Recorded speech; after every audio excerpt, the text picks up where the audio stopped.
ये वक्त था द्वितीय विश्व युद्ध का। मैं और छोटू इसी साल 18 के हुए थे और आर्मी ज्वाइन की थी। हमें एक अलग काम के लिए चुना गया था। हम एक खास यूनिट के हिस्सा थे, धावक दस्ता। हमें युद्ध के मैदान में सबसे आगे रहना होता था। हमने बड़े से बड़े युद्ध को अपने कदमों से रौंद डाला था। दुश्मनों की बंदूकें हमारे भालों और तलवारों के सामने बेकार थीं। हमारी बटालियन ब्रिटिश इंडियन आर्मी के लिए एक ब्रह्मास्त्र थी। We were a proud unit. हमने ब्रिटेन के लिए युद्ध के मायने बदल दिए थे। वो वक्त अक्टूबर का था। हमने इटली में जर्मन फोर्सेस को हराया था। वक्त हो चुकी थी दिवाली की। हम दिवाली से पहले घर आना चाहते थे। अगली सुबह ट्रूप ट्रांसपोर्ट के लिए एक बड़ी सी शिप पोर्ट पे हमारा इंतजार कर रही थी। हमारे बेस से पोर्ट की दूरी लगभग 48 किलोमीटर थी, इसलिए हम शाम में ही वहाँ से निकल पड़े ताकि सुबह हम टाइम से पहुँच जाएं।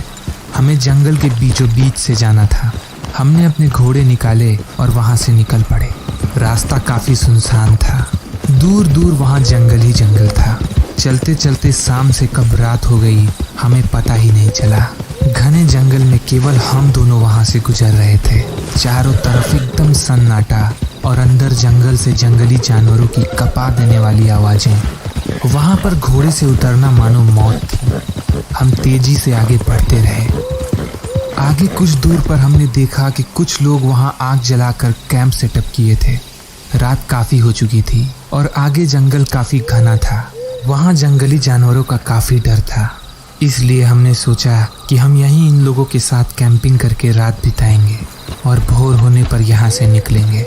हम उनके पास गए। वो लोग देखने में थोड़े अजीब लग रहे थे, जैसे कि वो जंगल में रहते हों। हम दोनों उनके पास गए और उनसे वहाँ रात बिताने के लिए पूछने लगे। उन्होंने सर हिलाकर हाँ कहा और कुछ पकाने लगे। हमने साथ खाना खाया और वहीं लेट गए। थके हुए होने के कारण कब हमारी आंख लग गई पता ही नहीं चला। कुछ देर बाद अचानक मेरी नींद खुली। नींद खुलने पे मैंने सुना कि कुछ दूर से अजीब सी आवाज़ आ रही थी। जब मैंने बगल में देखा तो छोटू वहाँ से गायब था।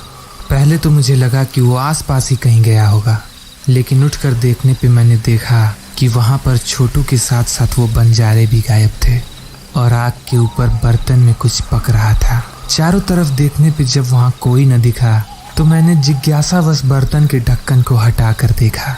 अंदर जो मैंने देखा उसे देखकर मेरे पैरों तले जमीन खिसक गई। उस बर्तन में इंसानी शरीर के हिस्से पक रहे थे और हमने जो खाना खाया था वो इंसान का मांस था। मैं पूरी तरह से डर चुका था, पर अपने लिए नहीं। मैं समझ चुका था कि ये लोग नरभक्षी हैं और बंजारों के रूप में ये आने जाने वाले राहगीरों को फंसाते हैं। इस वक्त मुझे अपनी परवाह नहीं हो रही थी। मैंने अपनी बंदूक फुल लोड कर रखी थी। उस वक्त मैं कुछ भी सोच नहीं रहा था। उनमें से जो भी मुझे सामने दिखा मैंने सबको मार डाला, पर अब तक वहाँ छोटू का आता पता नहीं था। शायद वो वहाँ से भाग गया हो, शायद वो सुरक्षित हो। मैं यही सोच रहा था और खुद को तसल्ली दे रहा था कि तभी अचानक झाड़ियों के अंदर आई सॉ हिम। उन हैवानों ने उसे मार डाला था और उसके शरीर को वहीं रख दिए थे। हमने साथ कितने ही सारे जंग लड़े, पर वो हमारा साथ में आखिरी जंग था और मेरे भाई का कर्ज भी। मैंने बंदूक रिलोड की और उस एरिया में दूर दूर तक एक एक नरभक्षी को मौत के घाट उतार डाला। बहुत ही पावरफुल फील हुआ मुझे। उनकी चीखें जब सुनाई थी बहुत अच्छा लगा।